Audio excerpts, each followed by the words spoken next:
My favourite English writer amongst the great dead is unquestionably Emily Bronte. Though I once spent a long vacation reading the entire works of Charles Dickens, I think I managed perhaps only half of Dombey and Son, and at the time I felt what a magnificent writer Dickens is, and I went through a long period of passionate reading of D.H. Lawrence, although I never read his entire oeuvre. I've never been, and I will be the first to admit this, an aficionado of the novel per se.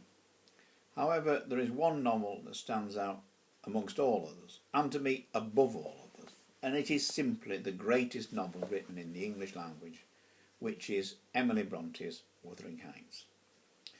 The Bronte phenomenon is one of the strangest phenomenons in English literature.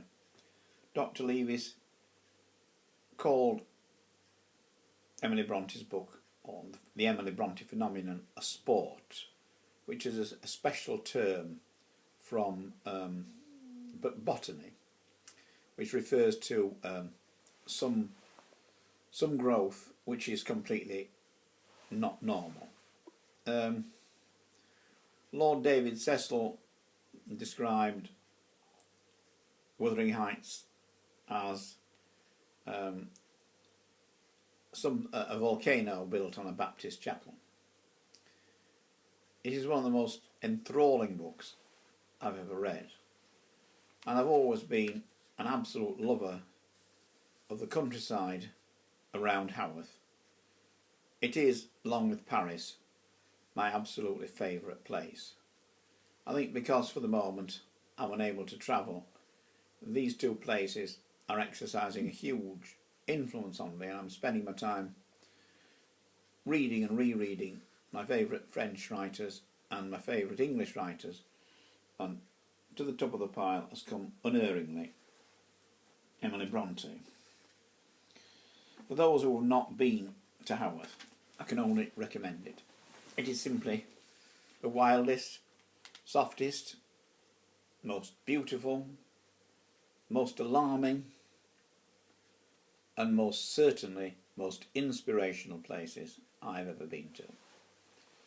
Once I was caught in a storm when I was entirely alone on the moor, and I somehow roughly knew my way back. And the people there are wonderfully friendly.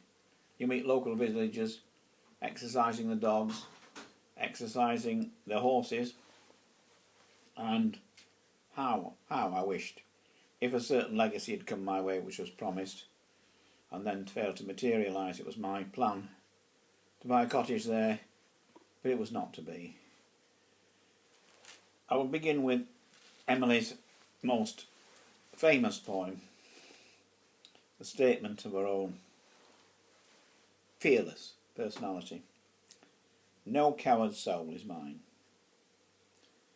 No coward soul is mine, no trembler in the world's storm-troubled sphere.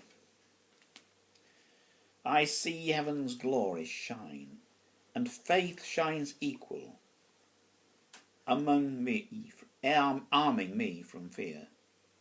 O God within my breast, almighty, ever-present deity, life that in me has rest, as I, undying life, have power in thee.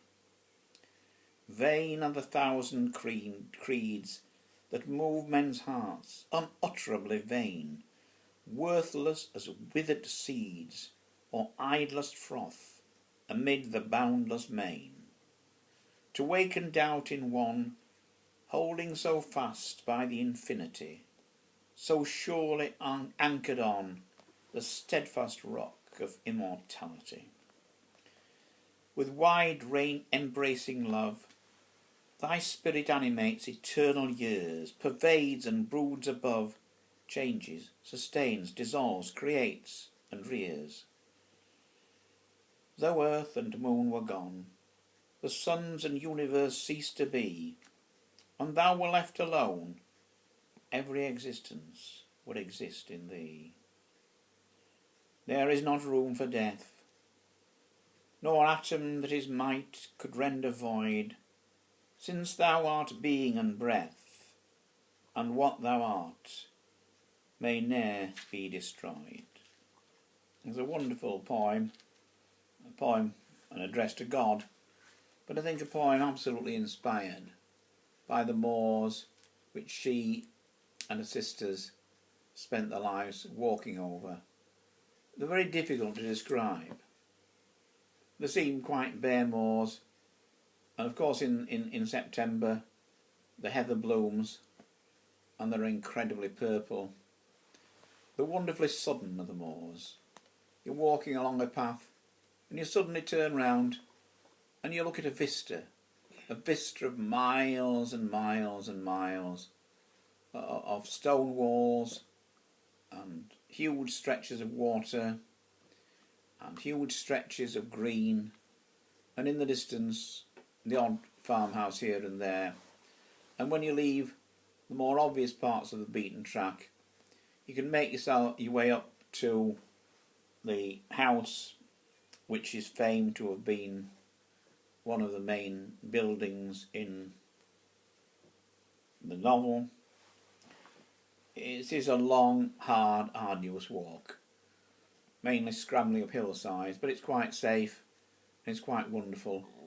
And halfway there is a wonderful stream where you can sit and bathe your feet and get ready for the rest of it. Another poem Emily wrote, long neglect has worn away half the sweet enchanting smile. Time has turned the bloom to grey, mould and damp the face defile. But that lock of silky hair, still beneath the picture twined, tells what once those features were, paints their image on the mind. Fair the hand that traced that line, dearest ever deem me true. Swiftly flew the fingers fine, when the pen that motto drew. Turning to Wuthering Heights, it isn't difficult to choose a more suitable passage to read. It is not a greatly long novel, not 300 pages, and reading this week as I have dipping into other famous novels, some I'd never read by the American author Edith Wharton, a kind of minor Henry James. One senses a kind of stiltedness, eloquence, but ultimately a kind of stiltedness and a kind of obsession, I think, with the difference between social classes and the milieus they moved in. And they are, I suppose, like William Singer Sargent, the 19th century portrait painter, very accurate pictures of the societies that were around at that time. But Wuthering Heights is not really about social class. What is it really about? The unsatisfied passion of the creative imagination? One doesn't sense that the Bronte sisters and the one alcoholic brother, Bramwell, had unhappy lives. Their lives by modern times would be quite harsh, but there was that inspiration. There were the moors, they had themselves, each other, they were a very close-knit family, and for three of them to write significant novels in one family is a feat that has never been achieved before. The most important passage of Wuthering Heights is where the erstwhile hero, or rather subject and narrator of the novel,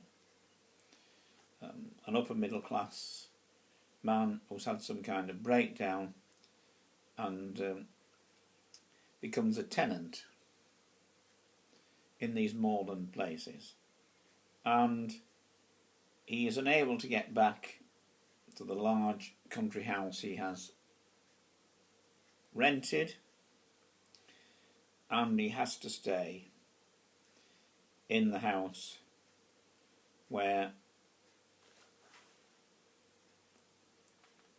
the main setting of the story is taken. Heathcliff, of course, is the towering figure who owns both the hall he's renting as his landlord and the farm where he was also master. A terrible storm descends, and they're about to put him into the night, where he would have met almost certain death, but at the last moment Heathcliff relents and tells the servant woman to put him into a room for the night. Unwittingly, she puts him into the room, which was inalienably associated with Catherine Linton, Catherine Earnshaw, whom, if love and justice had the way, they would have been married. Sadly, she married somebody else, and she died in childbirth of a broken heart. We're not sure one or both, perhaps. And her spirit comes to haunt, and it's this haunting episode which is the leitmotif which runs through the novel. I began to nod drowsily over the dim page. My eyes wandered from manuscript to print. I saw a red ornamented title, 70 times 7 and the first of the 77. A pious discourse delivered by the Reverend James Brandham in the chapel of Gimmerden Sow. And while I was half-consciously worrying my brain to guess what Jabez Brandham would have made of his subject, I sank back in sleep in bed and fell asleep. Alas for the effects of bad tea and bad temper. What else could it be that made me pass such a terrible night? I don't remember another that I can at all compared with it since I was capable of suffering. I began to dream. Almost before I ceased to be sensible of my locality, I thought it was morning, and I had set out on my way home with Joseph for a guide. The snow lay yards deep in our road, and as we floundered on, my companion wearied me with the constant reproaches that I had not brought a pilgrim's staff, telling me I could never get into the house without one, and boastfully flourishing a heavy-edged cudgel, which I had understood to be so dominated. For a moment I considered it absurd that I should need such a weapon to gain admittance into my own residence. Then a new idea flashed across me. I was not going there. We were journeying to hear the famous James Brandham preach from the text 70 times 7. Neither Joseph the preacher or I had committed the first of the 77, and were to be publicly exposed and excommunicated. There is, of course, a huge biblical resonance in this writing. Reading in a secular age, we find it difficult to take ourselves back into an age where non-believers were people like Voltaire, international figures, but non-believers in terms of ordinary life just simply did not exist, and if they did, they kept their beliefs very much to themselves.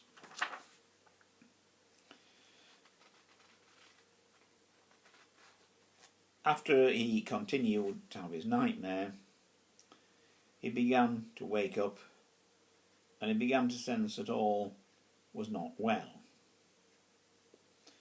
I remembered I was lying in the dark closet, and I heard distinctly the gusty wind and the driving of the snow. I heard also the fir bough repeat its teasing sound, and ascribed it to the right cause. But it annoyed me so much that I resolved to silence it, if possible, and I rose and endeavoured to unhasp the casement. The hook was old and soldered into the staple, a circumstance observed by me when awake, but forgotten. I must stop it nevertheless, I muttered, knocking my knuckles through the glass, and stretching an arm out to seize the importunate branch instead of which my fingers closed on the fingers of a little ice-cold hand. The intense horror of nightmare came over me. I tried to draw back my arm, but the hand clung to it, and a most melancholy voice sobbed, "Let me in! Let me in!" "Who are you?" I asked, struggling, meanwhile, to disengage myself. "Catherine Linton," it replied, shivering. "I've come home. I'd lost my way on the moor."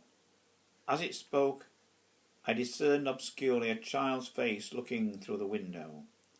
Terror made me cruel, and finding it useless to attempt shaking the creature off, I pulled its wrist onto the broken pane and rubbed it to and fro, till blood ran down and soaked the bedclothes, and still it wailed, "Let me in, let me in," and maintained its tenacious grip, almost maddening me with fear.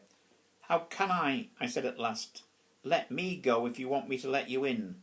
The fingers relaxed. I snatched mine through the hole, hurriedly piled the books up in a pyramid against it, and stopped my ears to exclude the lamentable prayer.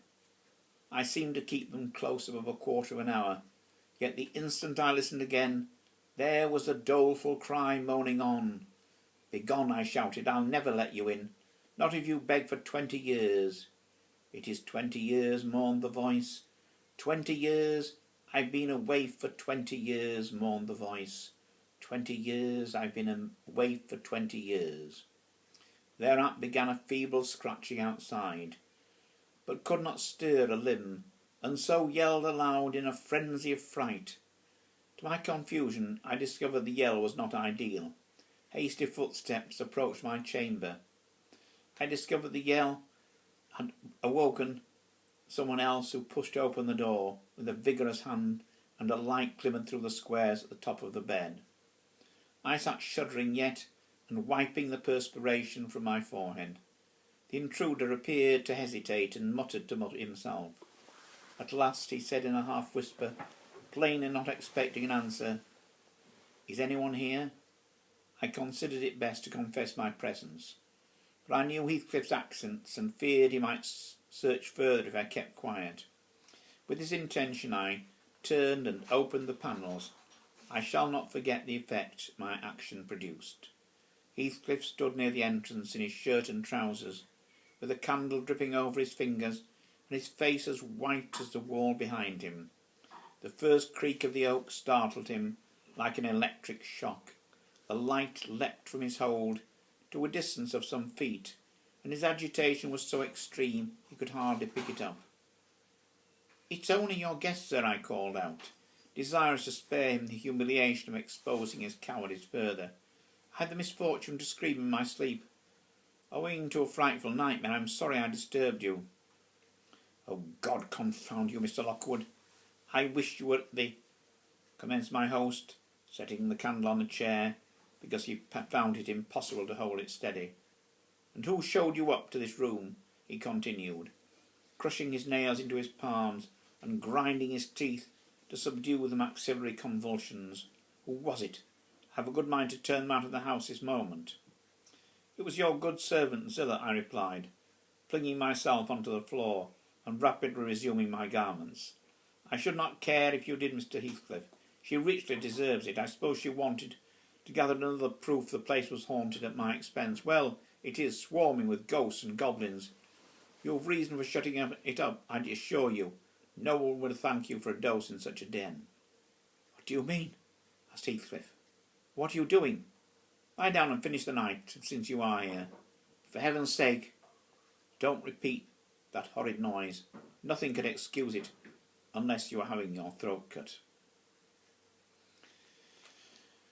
That obviously is, I think, the most powerful scene of the novel, though there are many more powerful ones to follow. There are complex love affairs, there are tragedies. This is a very dark and a very tragic novel, but somehow it is one alone. I don't know how one would classify it. It's certainly, I would not say it is a romantic novel. It is not a gothic novel. It is narrative,